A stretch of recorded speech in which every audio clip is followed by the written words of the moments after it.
Hello दोस्तों, कैसे हैं आप सभी लोग। आई होप आप सभी लोग मस्त होंगे और अपनी बोर्ड एग्ज़ाम की तैयारी बेहतरीन तरीके से कर रहे होंगे। आप सभी लोग के बोर्ड एग्ज़ाम की तैयारी को और बेहतरीन बनाने के लिए हमने क्वेश्चन आंसर सीरीज स्टार्ट कर दिया है, जिसमें हम लोग क्लास 12th चैप्टर फर्स्ट का क्वेश्चन आंसर करेंगे आज इस वीडियो में। इसके पहले हम लोग 3 क्वेश्चन आंसर कर लिए हैं प्रीवियस वीडियो में, जो कि PYQ है, यानी previous year question. Board exam में रिपीटेड प्रश्न है, हर साल वही आते हैं, तो वही हम लोग करेंगे। तो आपसे रिक्वेस्ट है कि वीडियो को अंत तक देखिएगा। सो लेट्स सी, एक एक करके समझते हैं, बहुत ही शानदार तरीके से, बहुत ही ज़बरदस्त तरीके से। बस आपको वीडियो को अंत तक देखना है, ठीक है। 4 नंबर क्या है, चौथा करेंगे, 3 ये आपको प्लेलिस्ट में मिल जाएगा। क्लियर है। 4 number, whom did M. Hamel blame for the ignorance in studies? Why? यानी M. Hamel ने blame, यानी M. Hamel ने किसको blame किया? Studies for ignorance in studies, यानी स्टडी में इग्नोर करने के लिए किसको blame किया और क्यों?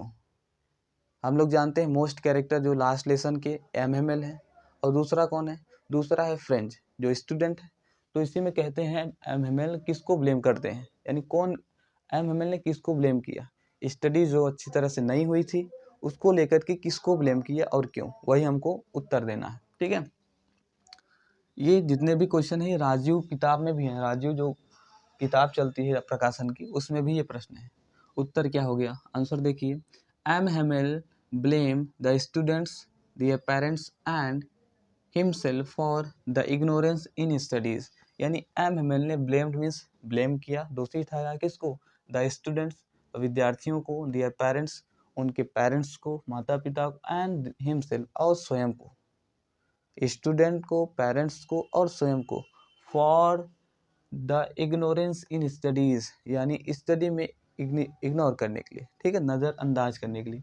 As they were are responsible for it, यानी सभी जितने थे वो सब जिम्मेदार हैं इसके, ठीक है। जितने भी थे, स्टूडेंट हो गए, उनके पेरेंट्स, और M. Hamel खुद जो टीचर हैं वो भी अपनी जिम्मेदारी ले रहे हैं। हम खुद उस पर रिस्पॉन्सिबल हैं। हम भेज देते थे स्टूडेंट को पौधों में पानी डालने के लिए, ठीक है, इस तरह की चीज़ें के लिए, तो अपने खुद जिम्मेदार बताते हैं। आगे क्या है, फॉर इट हो गया, इन डिफरेंट वेज, यानी अलग अलग तरीके से सब लोग जिम्मेदार हैं। जो अच्छी तरह की पढ़ाई नहीं होती उसके लिए सब जिम्मेदार, स्टूडेंट, पेरेंट्स और हिमसेल्फ, यानी जो M. Hamel थे टीचर, वो भी। क्लियर है। अगला प्रश्न देखिए, 5वां, what did M. Hamel say about the language and its importance, यानी M. Hamel क्या कहते हैं अबाउट द लैंग्वेज, यानी लैंग्वेज के विषय में और उसके महत्व के विषय में। What did M. Hamel say about the language and its importance, language के विषय में क्या कहते हैं और उसके महत्व के विषय में, समझिएगा।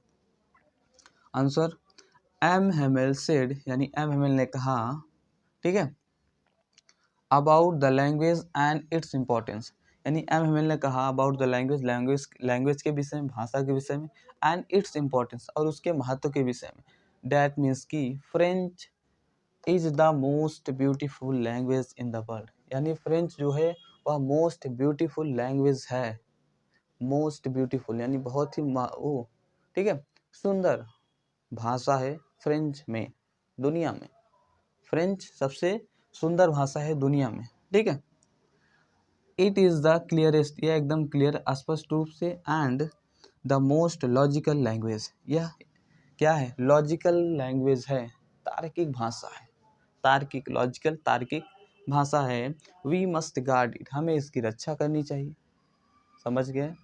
वी मस्ट गार्ड इट, हमें इसकी रक्षा करनी चाहिए। Among us and never forget it, ठीक है, और इसे हमें कभी नहीं भूलना चाहिए। इतनी सी बात कह गए कौन?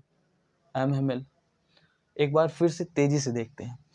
M. Hamel say about the language, M. Hamel ने लैंग्वेज के विषय में कहा, एंड इट्स इम्पोर्टेंस, उसके महत्व के विषय में।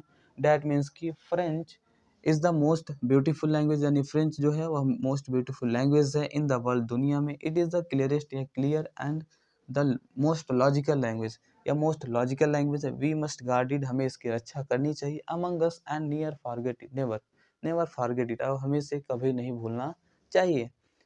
तो हम लोगों ने कितना कर लिया?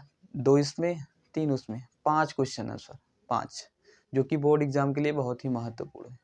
तो आई होप वीडियो आप लोग को अच्छा लगा होगा। अच्छा लगा तो लाइक एंड सब्सक्राइब कर दीजिएगा। फिर मिलते हैं एक नए टॉपिक में, एक नए वीडियो में। तब तक के लिए धन्यवाद।